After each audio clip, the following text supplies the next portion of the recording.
Salute a tutti!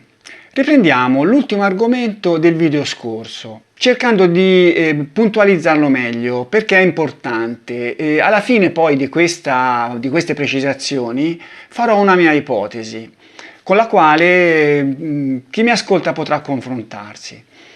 L'argomento è quello dell'orrendo spettacolo, cioè abbiamo visto che potrebbe non esserci mai stato, non soltanto nella sua forma nota, classica, del seno sinistro offerto da Miranda Bugli a Severino Bonini, che Pacciani avrebbe visto e che poi lo avrebbe portato a tagliarlo nei delitti che lui avrebbe commesso sulle coppiette.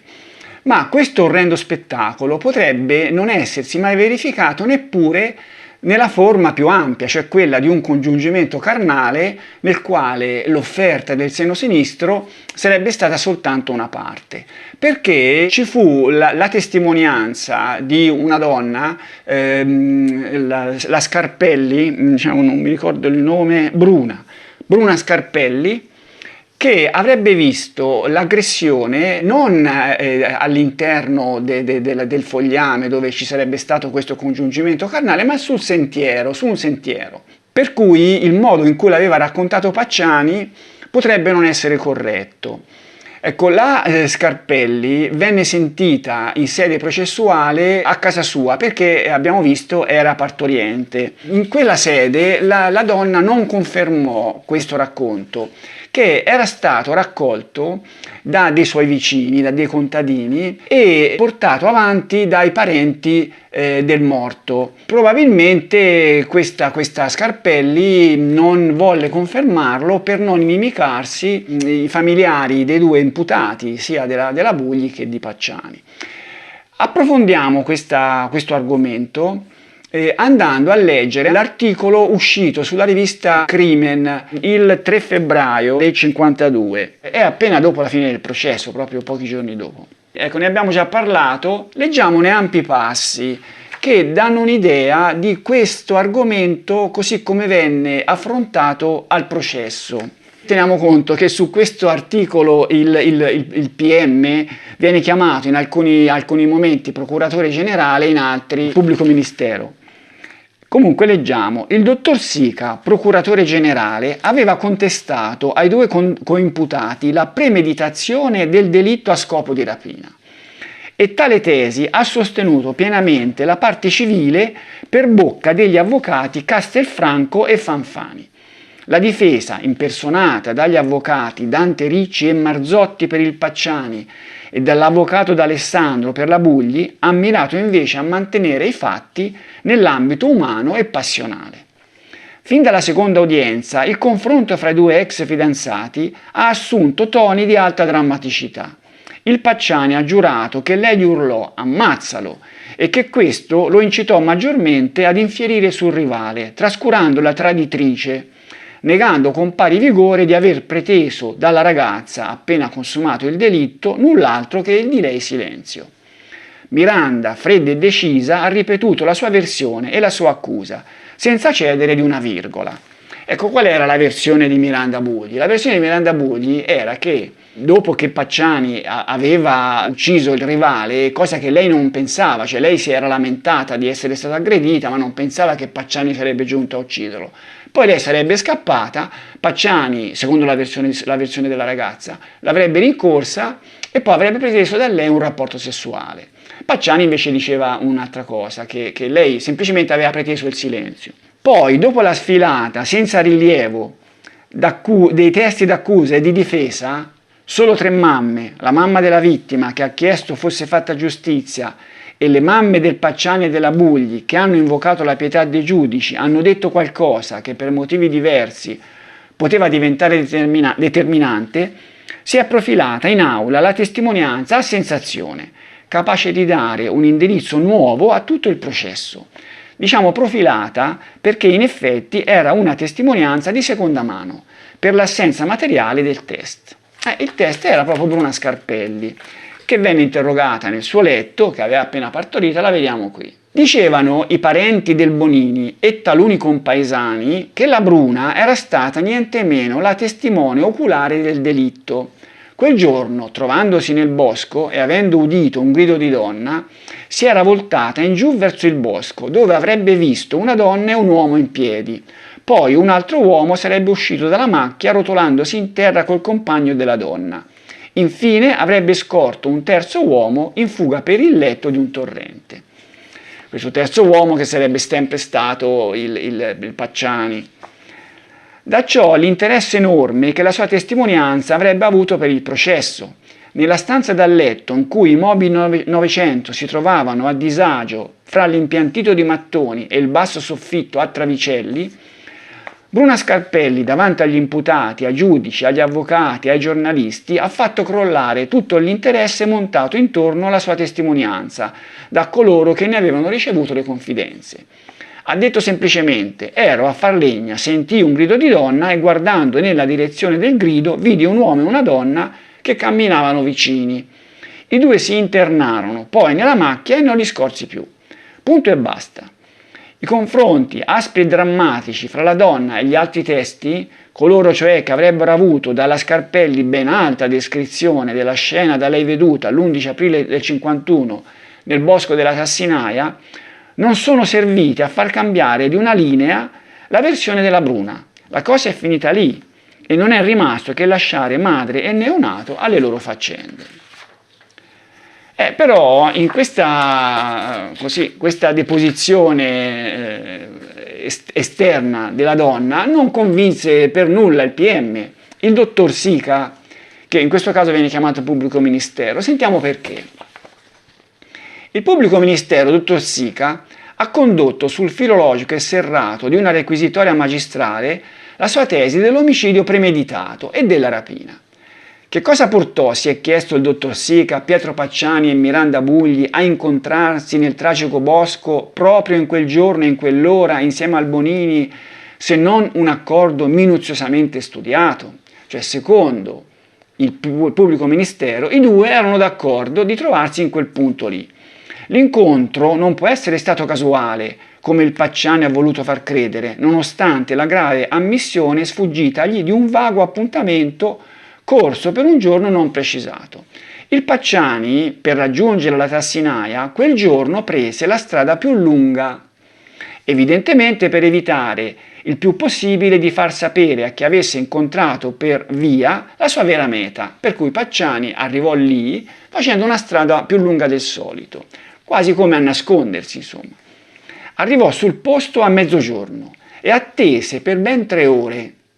Non è che lui aveva seguito la fidanzata, lui era andato su quel posto e poi la fidanzata arrivò dopo 3 ore.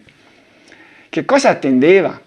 La Miranda, frattanto, uscita di casa dopo desinare e dopo aver salutato il Bonini, prese con le sue pecore tutt'altra strada che quella della Tassinaia. Raggiunta poi dal cenciaiolo, si avviò allora verso il bosco, per cui la Miranda Bugli sarebbe andata da un'altra parte, non verso quel posto lì, poi raggiunta dal Bonini, allora ci sarebbe andata. Perché proprio verso la lontana Tassinaia, luogo abituale tra l'altro degli appuntamenti amorosi dei due fidanzati, quando vi erano 100 altri luoghi nelle vicinanze propizi per appartarsi? La ragione di tutte queste manovre, ha concluso il dottor Sica, sta nel fatto che la Miranda doveva condurre là la vittima predestinata, sapendo che là il Pacciani stava nascosto in agguato. Il pubblico ministero ha poi messo in luce tutte le contraddizioni dei due imputati, contraddizioni gravi che rivelano un tessuto di bugie preordinate. Ecco qua. La tesi del PM era che i due si fossero accordati per incontrarsi in quel posto e la Bugli avrebbe portato lì il Bonini. Pacciani poi disse che avrebbe sentito il Bonini offrire 2000 lire alla ragazza e avrebbe sentito che lei avrebbe accettato. Il PM dice: non è concepibile che, avendo udito dal suo nascondiglio il contratto stipulato fra il Bonini e la ragazza e avendo assistito alla scena che secondo lui ne sarebbe seguita, il Pacciani stesso, furente di gelosia e di desiderio di vendetta, si accanisse sul rivale senza nemmeno toccare l'infedele. Cioè, dice il PM, ma lui, se avesse sentito questo contratto tra i due, se avesse visto in sostanza che la ragazza era consenziente, avrebbe aggredito anche lei. E a questo punto, basandosi sulle risultanze della perizia necroscopica, il dottor Sica ha affermato che in realtà il disgraziato Bonini venne assalito contemporaneamente da due persone, dal Pacciani, cioè armato di coltello, e da un'altra persona che potrebbe essere la stessa Miranda, munita di bastone. Due furono infatti le ferite mortali inferte al Bonini, una di arma da taglio in direzione del cuore e l'altra, altrettanto tremenda, alla testa, vibrata con un corpo contundente. Il Bonini alzò entrambe le braccia per difendersi da due lati e infatti sono risultate escoriazioni alle mani della vittima in corrispondenza delle due ferite suddette. Escoriazioni chiaramente prodotte da un colpo di coltello e da un altro di bastone o pietra che fosse. Le altre ferite riscontrate sul corpo del Bonini vennero inferte mentre il cenciaiolo era a terra morente. All'omicidio seguì il furto, come era nei piani, perciò non delitto passionale, ma delitto calcolato, studiato nei minimi particolari e messo in atto con freddezza estrema. Questa fu la tesi del PM portata in dibattimento. Ma le prove di questa ricostruzione non erano chiare. Vediamo come continua l'articolo. Di fronte a tali argomentazioni, il compito dei difensori è stato duro. Questo compito lo ha affrontato per primo l'avvocato Mazzotti in difesa del Pacciani, che con parole chiare e un ragionamento altrettanto limpido e logico di quello dell'accusatore ha messo in luce tutte le circostanze a favore della tesi dell'atto compiuto senza premeditazione per folle gelosia. Si è levato poi l'avvocato D'Alessandro, difensore della Bugli, che basandosi sul risultato negativo delle prove addotte dall'accusa e sull'inconsistenza delle testimonianze si è detto persuaso della piena innocenza della ragazza, chiedendo l'assoluzione con formula ampia. Infine, il secondo difensore del Pacciani, l'avvocato Dante Ricci, che è quello che, secondo Bevacqua, avrebbe suggerito a Pacciani la locuzione orrendo spettacolo, ha preso la parola Dante Ricci. Il valoroso penalista ha puntato tutte le sue forze allo scopo di mettere in piena luce il carattere umano e passionale della tragedia. La sua arringa è stata appassionata e ha inciso profondamente nell'animo degli ascoltatori. L'avvocato Ricci ha concluso chiedendo un verdetto che permetta la purificazione delle coscienze dopo l'insano gesto di un uomo accecato dalla gelosia, e la Corte ha inflitto 22 anni a Pacciani e 6 anni e 8 mesi alla Bugli. Ecco, allora questo articolo di Crimen ha messo in luce alcuni aspetti che io non avevo evidenziato. Per esempio questo fatto che Pacciani era andato sul posto 3 ore prima e lì aveva atteso, e questo rende un po' l'aggressione meno, diciamo così, improvvisata di quel che si poteva pensare. Allora io naturalmente non è che voglio risvelare questo mistero di 70 anni fa, però una mia idea me la sono fatta, io la dico e chi mi ascolta può confrontarla con le sue. La mia idea è questa, la mia idea è che Miranda Bugli fosse stata, diciamo così, infastidita da Severino Bonini in altre occasioni. Allora, la ragazza era una ragazza che aveva avuto già diverse storie con altri ragazzi, per cui aveva avuto anche un aborto, per cui insomma Bonini potrebbe aver pensato di approfittare di questa ragazza che era un po' abbandonata a se stessa e potrebbe aver fatto delle avanzi in occasioni precedenti, e lei potrebbe averlo detto a Pacciani. Potrebbe aver detto a Pacciani: guarda che c'è Bonini che mi sta rompendo, mi sta addosso. E Pacciani potrebbe averle detto: ah sì, adesso gliela facciamo pagare, tu lo porti in questo posto e io lo prendo a cazzotti. Allora Pacciani aveva dietro un coltello, ma non è detto che in questa situazione avesse veramente l'intenzione di ucciderlo, cioè avesse l'intenzione fin dall'inizio.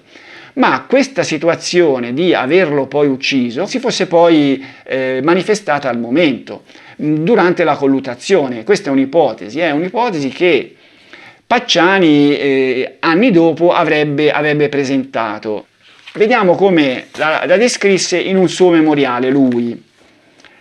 Lui era un tangano, il doppio di me. Io a quel tempo pesavo 60 kg e lui 80. Aveva 39 anni, io 26. Quando li vidi rimasi senza parole. Questa si alzò e mi incitò piangendo di picchiare questo, dicendomi io non volevo, mi ha preso per forza. E così feci, andandogli contro per tirargli 2 cazzotti. Ma questo, più forte di me, mi prese per il collo e non potevo respirare. Stavo affogando. Per liberarmi avevo in tasca un coltello. Lo colpii, poi persi l'uso della ragione. Dalla gelosia e dalla paura di essere soffocato non capii più niente e successe il fatto. Allora, naturalmente alle parole di Pacciani bisogna fare la tara, però molto spesso una bugia non è del tutto una bugia. Che i fatti fossero andati oltre le intenzioni di Pacciani non è così implausibile, no? Potrebbe essere che i due si fossero accordati per aggredire il Bonini e magari anche portargli via i soldi. Dopo essere stato picchiato e quei soldi, loro potevano prendere i soldi dal portafoglio e Bonini come avrebbe fatto a dimostrare che glieli avevano rubati. Poi magari poteva il Bonini non avere interesse a dire di fronte a tutti che lui aveva provato a circuire questa ragazza, perché era una ragazza giovane, aveva 17 anni, una aveva quasi 40, insomma, no? Per cui poteva essere anche la loro idea quella di picchiarlo, prendergli i soldi e andarsene, invece poi le cose andarono a finire in un modo un pochino più tragico. È un'ipotesi la mia, ma insomma non mi sembra che sia così campata in aria, no? Per cui questo omicidio del 51, che avrebbe costituito il punto di partenza del fatto che Pacciani poi sarebbe diventato il mostro, cioè, visto così è ancora meno plausibile, no? Che ci potesse essere stata questo imprinting. Abbandoniamo l'argomento dell'omicidio del 51 per riprendere quello del video ancora precedente, il blocco Schizzenbrunnen. Lì vediamo, ci sono state un paio di interventi tra gli altri di ascoltatori di cui vorrei parlare. Uno è di Giovanni Latella, che così scrive: da ragazzino, inizio anni 80, aiutavo mio padre e mio fratello presso un'area di servizio carburanti. Vendevamo anche materiali di cancelleria, compreso block note, squaderni e articoli vari. Ricordo molto bene che in ogni articolo c'era scritto in penna il numero del lotto del produttore e in fianco noi scrivevamo il prezzo. Io credo che anche nel caso Schizzen sia successo questo, ed è per questo motivo che ci furono 2 calligrafie diverse, il lotto scritto dal produttore e il prezzo scritto dal commerciante. Cioè l'ipotesi di Giovanni Latella è che quel 424 non fosse stato scritto dal venditore del blocco, da quello del negozio, ma fosse già lì nel momento in cui il blocco era arrivato, perché era il lotto di produzione scritto dal produttore. Non è un'ipotesi campata per aria, è un'ipotesi intrigante. Potrebbe essere che quel 424 fosse effettivamente stato scritto dal produttore del blocco. Ecco, l'unica cosa che mi lascia perplesso è che quella scrittura ammatita, come l'altra, insomma, stona un po' nel discorso di un produttore di un blocco che io penso che avesse una produzione non limitata a qualche blocco, ma fossero tanti, insomma, no? Li vendeva al Preller Shop, li vendeva chissà in quanti altri negozi. E che questo lotto fosse scritto a matita mi sembra un po' difficile. Io penso che poteva magari essere stampato sulla copertina del blocco. Lì purtroppo l'unica immagine nota non è di gran qualità, si vedono delle scritte, potrebbe esserci magari dentro anche qualcosa che riguarda il lotto di produzione, non lo so. Comunque l'ipotesi di questo ascoltatore non è da buttare via.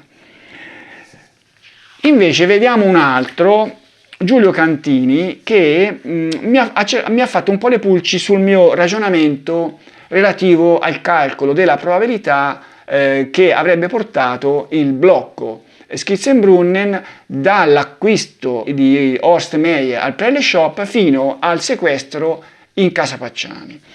Io avevo preso 4 di eventi a bassa probabilità che avrebbero dovuto verificarsi per giungere dal negozio Preller Shop a casa Pacciani, e poi ho fatto il calcolo della probabilità composta per dire che il verificarsi di questi 4 eventi uno in coda all'altro era molto improbabile.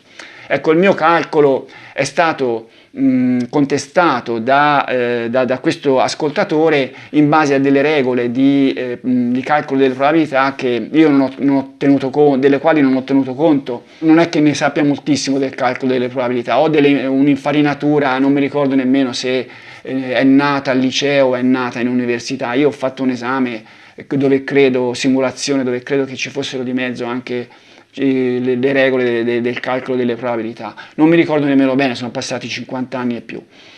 Però il mio scopo non era quello di calcolare una probabilità, ma di dimostrare quanto poco probabile sarebbe stato il concatenarsi di tutti questi eventi. E parliamo di un altro argomento. Parliamo della prosecuzione delle indagini da metà luglio del 92, quando Perugini si stava preparando per andarsene. Cioè Perugini praticamente aveva finito tutto il suo lavoro di indagine, di ricerca, di prove contro Pacciani e stava trasferendosi in America all'FBI, dove avrebbe costituito un po' un tramite tra la procura e l'FBI. Insomma, non so bene che cosa faceva là, però il suo ruolo nella vicenda Pacciani a quel punto si interrompeva e a quel punto toccava alla procura mettere a frutto tutto il suo lavoro. E allora, leggiamo dal mio saggio. Un paio di settimane per mettere a punto la loro strategia, poi Vigni e Canessa, il 15 luglio 1992, andarono a interrogare Pacciani. Fu un vero e proprio terzo grado, durato più di 6 ore, durante le quali l'individuo fu messo di fronte a tutto quanto era stato raccolto a suo carico, tra cui soprattutto gli stracci che avvolgevano l'asta guidamolla, il possesso di oggetti di marca tedesca riconosciuti da familiari di Ostmeyer e le testimonianze che lo davano frequentatore di giorno e di notte della piazzola degli Scopeti. Riguardo quest'ultimo punto, proprio il giorno prima erano state verbalizzate le dichiarazioni di Giuseppe Bevilacqua, presentatosi di propria iniziativa dopo aver associato Pacciani a un personaggio sospetto visto vicino a Scopeti. Allora, Giuseppe Bevilacqua sappiamo adesso che è quel personaggio che è stato sospettato dal giornalista Micone di essere sia Zodiac sia il mostro di Firenze, ma adesso lasciamo perdere, magari in futuro mi occuperò di questo argomento. Qui quello che interessa è che Giuseppe Bevilacqua non conosceva Pacciani e vedendo la sua immagine sul giornale lo associò a un personaggio che aveva visto a Scopeti e compagnia bella, cioè in sostanza questo è forse il primo testimone di quelli, poi ce ne sono altri, poi li vedremo, che entrarono nella vicenda recuperando un loro ricordo che io penso suggestionati dalla presentazione di questo mostro sui giornali lo associarono a Pacciani. Andiamo avanti con il mio saggio. Le reazioni di Pacciani furono le solite. Con gli stracci qualcuno aveva voluto incastrarlo, gli oggetti li aveva trovati nelle discariche, i testimoni avevano raccontato il falso. L'8 settembre arrivò il sequestro del motorino e qui c'è il discorso del motorino, poi anche questo lo vedremo più avanti, ma comunque qui cominciamo a dire che c'era stata la testimonianza di due donne che abitavano dentro il residence La Sfacciata, vicino a Giogoli, che avevano raccontato all'epoca di aver visto un motorino. Nei giorni immediatamente precedenti il delitto, l'avevano visto un motorino appoggiato al muretto lì dell'ingresso della villa, mi sembra. Questi si chiamavano Amelia De Giorgio e Adriana Sbraci. Poi c'era Orlando Celli che aveva visto un motorino il giorno del delitto, la mattina. Lì in zona aveva visto anche una persona che si aggirava nei dintorni. Allora, questo motorino fu associato al motorino di Pacciani, che aveva un motorino vecchio, di tipo utilitario, abbastanza simile a quello visto da questi testimoni, anche nel colore sembra un rossiccio, ma il colore qui del motorino di Pacciani è un po' una cosa un po' strana, perché poi sarebbe cambiato, perché Pacciani lo avrebbe dipinto, per cui ci sarebbero stati così anche degli avvistamenti a scopeti con dei colori che non tornavano, però siccome Pacciani aveva riverniciato più volte questo motorino, si cercò di farli quadrare. Comunque lasciamo perdere per il momento. Pacciani disse che questo motorino era un motorino vecchio, che lui aveva rimesso a posto e l'aveva per la figlia Rosanna, che poi non era stata capace di guidarlo. Ma qui bisogna chiedersi una cosa. Allora, che senso avrebbe avuto per il mostro, fosse stato Pacciani o chiunque, parcheggiare lì il suo motorino nei giorni precedenti il delitto? Cosa era andato a fare? I ragazzi tedeschi erano arrivati lì la sera prima di quella del delitto. Aveva messo lì il motorino, poi era andato in giro a perlustrare la zona per cercare delle vittime in un posto che non era nemmeno un posto adatto, perché era un posto antropizzato, quello lì, c'erano così abitazioni vicine. Cioè non ha senso questa storia, come non ha senso questo motorino che era lì la mattina del giorno del delitto, con il personaggio che si aggirava nei dintorni. E anche lì, cosa ci faceva Pacciani lì in quella zona dove avrebbe ucciso la sera? Se proprio era lì per spiare il momento in cui i ragazzi fossero arrivati, ma fossero arrivati di giorno, cosa faceva? Li uccideva di giorno? Sarebbe passato con la macchina dando un'occhiata per vedere se c'era il furgone. Cioè aveva poco senso tenere lì un motorino parcheggiato e aggirarsi nei dintorni con naturalmente il rischio che qualcuno lo vedesse, come poi in effetti era successo. Il 15 settembre Vigna e Canessa presentarono un'istanza perché fossero imposte a Pacciani delle significative restrizioni alla libera circolazione. Era un preludio alla richiesta d'arresto. I giudici competenti si presero un po' di tempo, ma quando decisero furono particolarmente severi nei confronti di un uomo definito di natura violenta, di crudeltà inaudita, di temperamento feroce, di azioni e reazioni gratuitamente sproporzionate, condotte con agghiacciante freddezza, di istinti rozzi e bestiali, di contegno selvaggio e di indole estremamente perversa. E qui è un ritratto assolutamente, cioè il male assoluto. Non c'è quindi da stupirsi se furono persino superate le richieste dei magistrati. Dal 1 dicembre Pacciani non poteva più uscire di casa dalle 18 alle 7. Doveva avvisare i carabinieri se si allontanava dal Mercatale, non poteva intrattenersi con persone sospette, non poteva intrattenersi in locali pubblici, tipo bettole, bar e simili. Ma le pur pesanti restrizioni domiciliari erano ancora poco per la procura. Qui c'è da dire che nel frattempo erano arrivati i risultati della perizia sulla cartuccia, che sappiamo che non erano granché, però erano stati confezionati in un certo modo e la procura si sentì più forte. E allora cosa successe? Forte di questo nuovo elemento a carico dell'indagato, la procura ne chiese l'arresto, accusandolo di tutti gli omicidi attribuiti al mostro, escluso quello di Signa. Il GIP lombardo accettò la richiesta e il 16 gennaio 1993 Pietro Pacciani venne condotto di nuovo nel carcere di Sollicciano. Allora, qui bisognerà però chiedersi, le prove contro Pacciani, mostro, erano misere. Perché arrestarlo? Cioè, perché arrestare un uomo di 70 anni, che Pacciani aveva 70 anni nel 93, era del 25, per cui cosa avrebbe potuto fare? Avrebbe potuto uccidere di nuovo? Mi sembra che nel 93 pensare che Pacciani sarebbe andato a uccidere altre coppie era assurdo, no? Ma cosa disse il suo avvocato Pietro Fioravanti? Perché lo avevano arrestato? Forse perché non si può mandare a giudizio un mostro a piede libero. L'Italia si metterebbe a ridere. Le reazioni quali furono? Le reazioni a questo arresto furono abbastanza clamorose, cioè articoli su articoli. Qui ne vediamo uno, il 17 gennaio del 93 sulla Nazione fu messo in prima pagina l'arresto di Pacciani. Però diciamo che gli articoli non vedevano con occhio benevolo questo arresto. Leggiamo il mio saggio.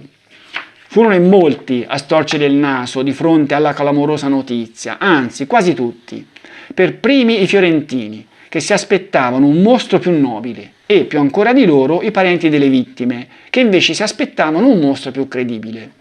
Non posso dirmi contento per l'arresto di Pacciani, dichiarò ad esempio il padre di Pierontini, anche se poi con il passare del tempo si sarebbe fatta strada in lui la speranza che davvero fosse stato trovato l'assassino della figlia, e a quella si sarebbe fin troppo tenacemente attaccato. Molti altri invece, memori dei falsi mostri sbattuti in prima pagina 10 anni prima, rimasero scettici fino al processo. Qui vediamo la pagina in cui, sempre della Nazione di quel giorno, in cui vari familiari delle vittime espressero il loro giudizio non particolarmente positivo. Come già al momento dell'iscrizione nel registro degli indagati, Rosanna e Graziella Pacciani si dichiararono convinte che il padre non c'entrasse nulla con i delitti attribuiti al mostro di Firenze. Leggiamo da Repubblica del 17 gennaio 93.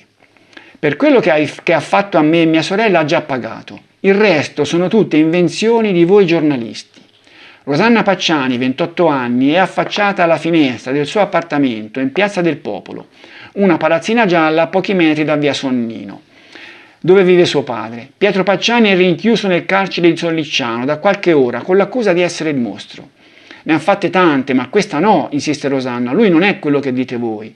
Pacciani è stato in carcere 4 anni per aver sottoposto a violenza sessuale per almeno 10 anni le figlie Rosanna e Graziella. E disse Rosanna, nell'ultimo periodo avevamo cercato di riunire la famiglia, il babbo stava imparando a comportarsi meglio, adesso che lo hanno rinchiuso nuovamente chissà cosa succederà. E allora continua il mio saggio, è facile immaginarsi quante volte le due ragazze si saranno pentite della fiducia accordata ai poliziotti che andavano a trovarle con una vaschetta di gelato sotto braccio e intanto frugavano nella loro vita e nella loro casa. Certamente di tutto avrebbero avuto bisogno, fuorché di un padre additato come mostro di Firenze, e ancor meno di essere costrette a sedere sullo scranno dei testimoni, come sarebbe accaduto di lì a 1 anno e mezzo, per raccontare pubblicamente le pratiche sessuali cui erano state costrette. Gli avvocati di Pacciani fecero istanza al Tribunale della Libertà per richiedere la liberazione del loro assistito. Pacciani scrisse un memoriale accorato in cui cercava di difendersi, ma non c'era niente da fare. L'esito della richiesta fu negativo.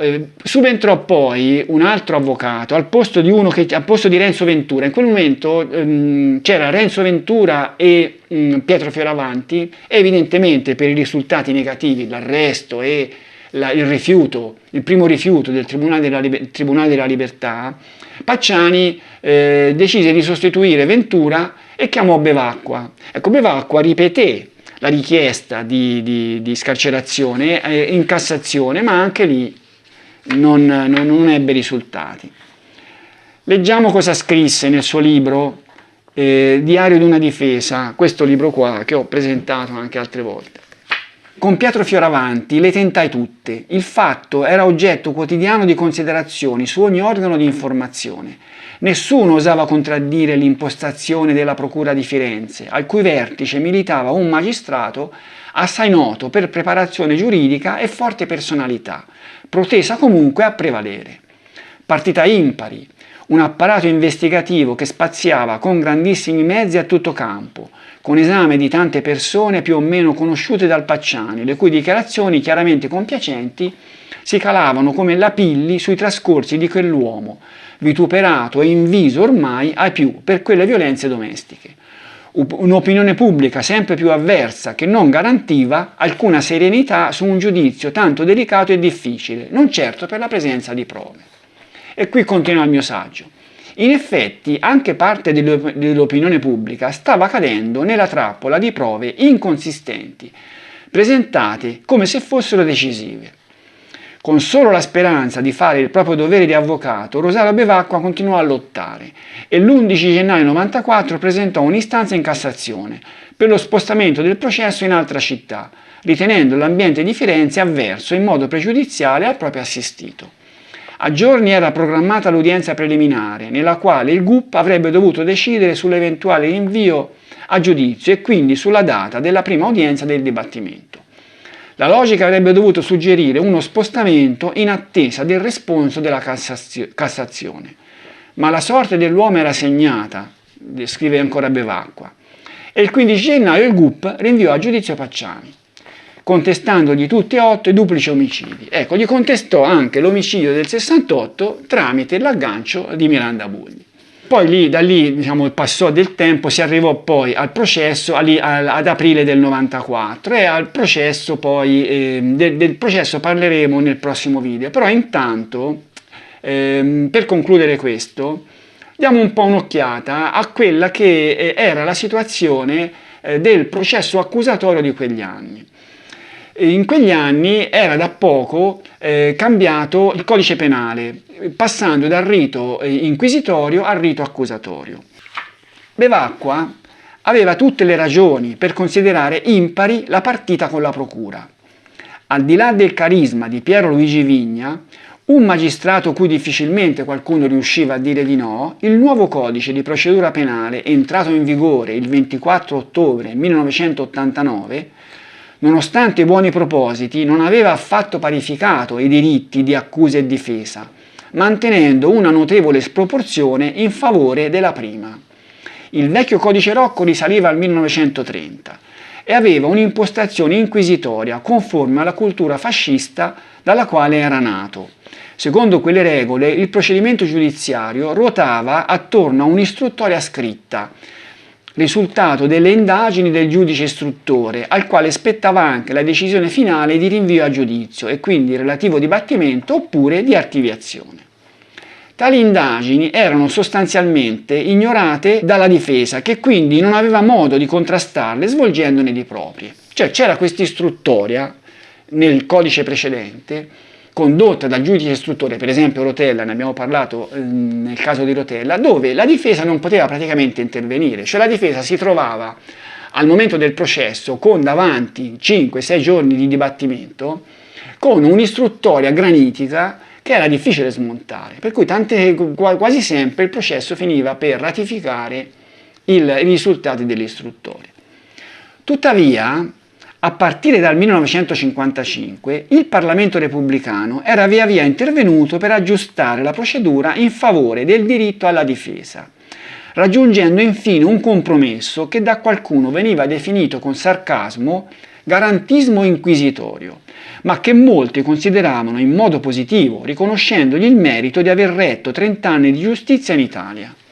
Cioè c'era, diciamo, questo codice Rocco che era partito con una sproporzione abnorme tra diritti dell'accusa e diritti della difesa, era via via stato poi aggiustato a partire dal 1955, dando, diciamo, maggiore spazio alla difesa. Rimaneva comunque forte l'esigenza di un superamento del codice Rocco tramite una nuova impostazione accusatoria sul modello dei paesi anglosassoni. E qui ripeto in breve che si passò da una istruttoria condotta dal giudice istruttore e poi presa in mano nel caso di un rinvio a giudizio da un PM, si passò a delle indagini condotte direttamente dal PM e poi che lui stesso poi le avrebbe portate al processo. Ecco, ricordo che il processo di tipo accusatorio è un processo molto più ampio, nel quale dovrebbero evidenziarsi le prove, per cui tutte le prove raccolte dal PM nella fase istruttoria dovrebbero ricevere la loro approvazione in sede dibattimentale, dando molto più spazio al contraddittorio con la difesa. Purtroppo un sistema che nei paesi anglosassoni a lunga tradizione accusatoria funzionava bene, applicato in Italia mostrò presto notevoli limiti, sia per la troppo lunga permanenza del codice Rocco e quindi della formazione profondamente inquisitoria di tutta la nostra magistratura, sia per la vicinanza degli anni del terrorismo, durante i quali il pericolo corso dallo Stato aveva messo in secondo piano il concetto stesso di garantismo. I nostri legislatori non riuscirono a liberarsi di quello che fu definito inconscio inquisitorio. Ecco, io tutte queste informazioni che vi sto dando, anni fa, adesso non mi ricordo nemmeno bene, ma anni fa io mi lessi questo testo, l'inconscio inquisitorio, che è una raccolta di atti di un convegno del 2008, mi sembra, all'Università La Bicocca di Milano, in cui c'è proprio questo tentativo di illustrare quanto del codice Rocco fosse rimasto nella cultura giudiziaria italiana anche dopo l'introduzione del nuovo codice di procedura penale.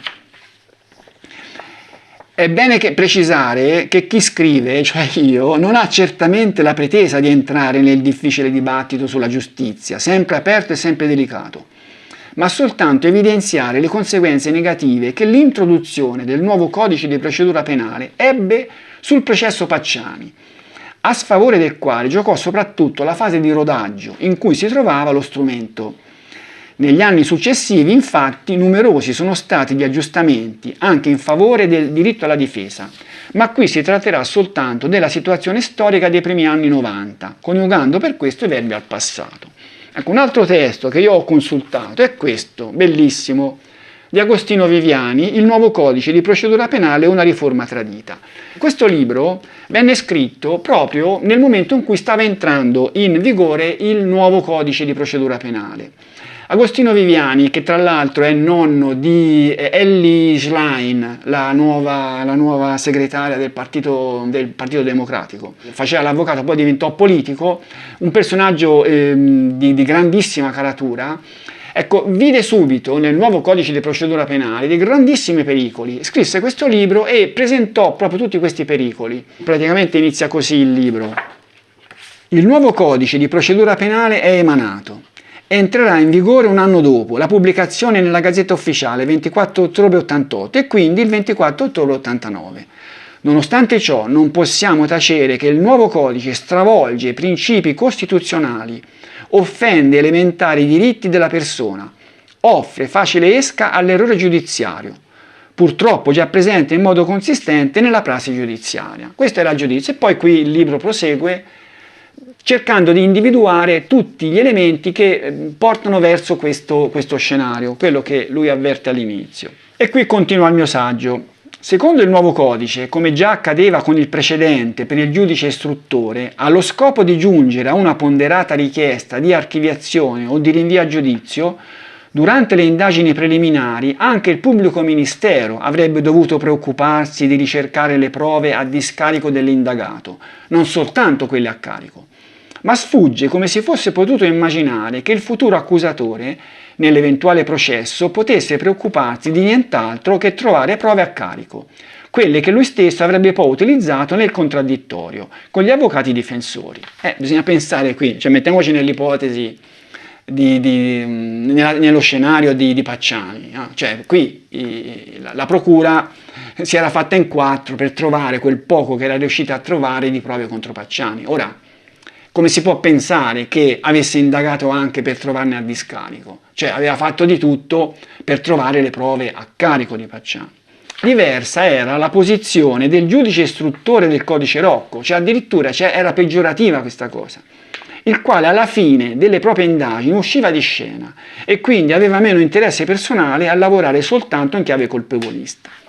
Cioè qui il discorso che io faccio, che ho capito leggendo insomma, che il giudice istruttore aveva meno interesse a nascondere, diciamo a non cercare le prove a discarico, perché alla fine poi in dibattimento non ci andava lui, ci andava un PM, per cui diciamo, aveva meno interesse a presentare delle prove a carico dell'imputato di quanto ne aveva il PM, che era lui che aveva fatto le indagini. Insomma, il PM aveva indagato, poi queste sue indagini le doveva portare al processo per dimostrare che l'imputato era colpevole. È chiaro che non aveva nessun interesse a cercare delle prove a discarico. Un po' meno ce l'aveva il giudice istruttore che uscendo di scena, diciamo così, psicologicamente era meno propenso a nascondere queste prove, a non cercare queste prove. È evidente, ad esempio, quanto poco convenisse alla procura cercare prove a discarico di Pacciani, vista la totale mancanza e quindi il bisogno di trovarne di quelle a carico. D'altra parte, la facoltà concessa alla difesa di condurre proprie indagini cozzava contro insuperabili problemi pratici. C'erano innanzitutto difficoltà d'accesso alle informazioni, visto che il PM non era tenuto a fornirne, se non per espletare atti nei quali era richiesta la presenza del difensore, ad esempio interrogatori dell'indagato, e quindi cercava di tenerle per sé il più possibile. E questa è una cosa, qui bisogna tener conto del fatto, e questo credo che sia valido anche oggi.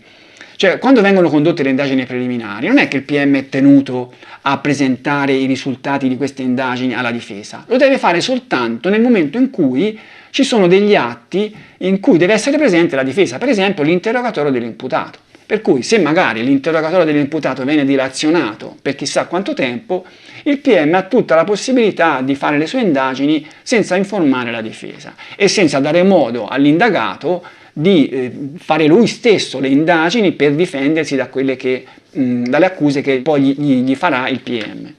C'era poi una sproporzione di mezzi pratici. Come avrebbero potuto, ad esempio, Bevacqua e Fioravanti organizzare una spedizione per ascoltare i testimoni tedeschi? Perugini e la sua squadra ebbero quindi campo libero in Germania e per avere un'idea delle forze messe in campo dalla procura basti pensare alle decine di uomini e ai sofisticati apparecchi impiegati per perquisire un orto e 2 appartamenti. Lo strapotere del PM avrebbe dovuto essere bilanciato da appositi strumenti di controllo che peraltro la legge aveva previsto, ma che a molti osservatori apparvero fin da subito insufficienti. La principale figura garante dei diritti dell'indagato era il giudice per le indagini preliminari, il GIP. Questo l'abbiamo detto tante altre volte, ma è bene ripeterlo, mentre il PM fa la sua istruttoria, diciamo, parliamo al passato, faceva la sua istruttoria negli anni del processo Pacciani, il GIP aveva questo scambio con il PM con il compito anche di tutelare gli interessi dell'indagato. Questo in teoria però. Per cui il GIP al quale il PM doveva richiedere convalida dei provvedimenti adottati, per esempio in tema di privazione della libertà personale. Ma gli elementi decisionali in suo possesso, cioè in possesso del GIP, erano sempre scarsi, consistendo più che altro negli atti consegnati dallo stesso PM, contro il parere del quale poteva risultare azzardato schierarsi. Anche altri organi giudiziari apparivano privi di reali poteri di controllo, come scrisse Francesco Ferri nel suo bel libro Il caso Pacciani. Leggiamo il pensiero di Francesco Ferri su questi argomenti. Neanche il Tribunale della Libertà ha poteri autonomi che gli permettano di esercitare un controllo. L'unico garantismo che il nuovo codice ha escogitato è quello della ristrettezza dei termini per la deliberazione. 10 giorni, neppure un minuto di più, dalla ricezione degli atti. Cioè il Tribunale della Libertà, una volta che riceve la richiesta di scarcerazione da parte della difesa di un imputato incarcerato, ha 10 giorni per prendere la decisione, che sembrerebbe che fossero favorevoli all'imputato, che così dopo 10 giorni potrebbe uscire, però, scrive Ferri, si ritiene, mettendo dei termini capestro, di aver garantito l'indagato. In realtà la fretta si ritorce a suo danno, perché in quella fase, nel dubbio, il Tribunale tende a non pregiudicare l'indagine, specie se riguarda casi gravi. Insomma, il Tribunale della Libertà, prima di mettere in libertà un delinquente magari pericoloso, ci pensa 2 volte e siccome ha solo 10 giorni di tempo, alla fine poi, se è incerto, decide per tenerlo dentro. Resterebbe il ricorso per Cassazione, continua Ferri, ma anche questo è un rimedio illusorio. Nel merito la Cassazione non ha potere alcuno e il ricorso può essere proposto per i motivi di legittimità tassativamente indicati, ossia oltre che per patenti violazioni di legge, per mancanza o manifesta illogicità della motivazione, quando però il vizio risulti dal testo stesso del provvedimento impugnato.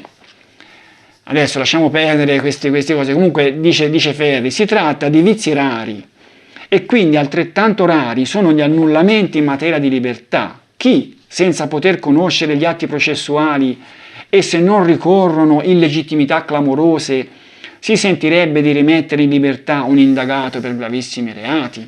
Cioè, secondo Ferri, la Cassazione interviene soltanto quando ci sono casi plateali di illogicità nei provvedimenti che sono stati adottati. In altri casi un pochino più dubbi, l'imputato lo lascia in carcere. Continua il mio saggio. Nonostante il proposito del legislatore di rendere centrale il dibattimento, il peso delle indagini preliminari rimase quindi altissimo, tanto che per molti alla fine esse non erano altro che un'istruttoria nascosta, della quale potevano anche raggiungere l'intollerabile durata.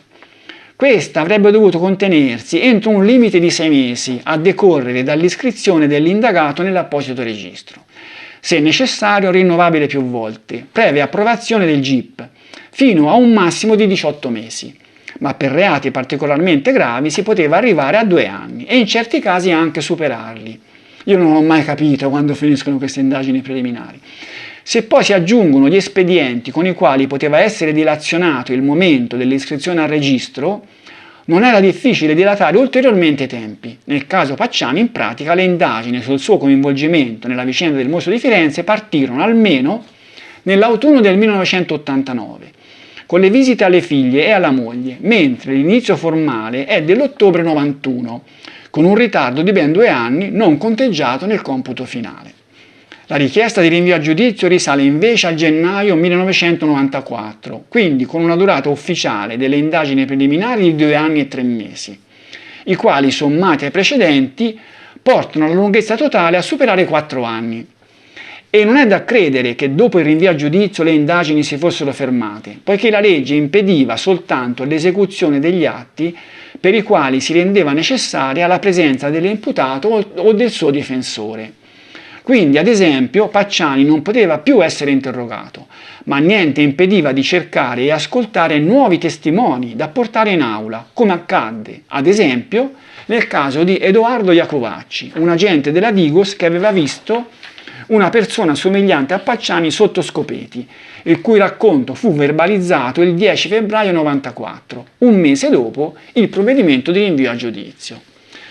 Ora va bene, è possibile che in questo mio resoconto di quello che ho letto, dell'idea che mi sono fatto, che tra l'altro sono studi che io ho fatto già diversi anni fa, per cui può darsi che qualcosa non mi ricordi bene, non mi sia ricordato bene. Se ho commesso degli errori che mi vengano subito evidenziati, non ho nessuna difficoltà ad ammetterli. Però insomma la situazione era un po' questa, cioè bisogna pensare che quando il processo Pacciani si avviò, la posizione della difesa in questo processo era molto molto delicata e insomma non ebbe granché possibilità di contrastare quella che poi era una macchina da guerra messa in piedi dalla procura con 150, qualcosa del genere, testimoni, ma questo comunque lo vedremo quando arriveremo al processo. Adesso ci fermiamo, non so, per un paio di video, 3 video, dove affronteremo altri argomenti dei quali ho accennato qualcosa nel video scorso, ancora non so bene però quali saranno. Ecco, in questo caso non avrò la traccia del mio saggio, devo preparare un po' tutto da zero. Io spero di riuscire lo stesso a rimanere così nella cadenza settimanale. Può darsi che debba saltare un paio di appuntamenti. Io spero che i miei ascoltatori affezionati non mi perdonino, i miei nemici saranno tutti contenti che io smetto per un po' con questi video contrari alle loro posizioni. In ogni caso ci vedremo a quello che sarà il prossimo video. Vi saluto.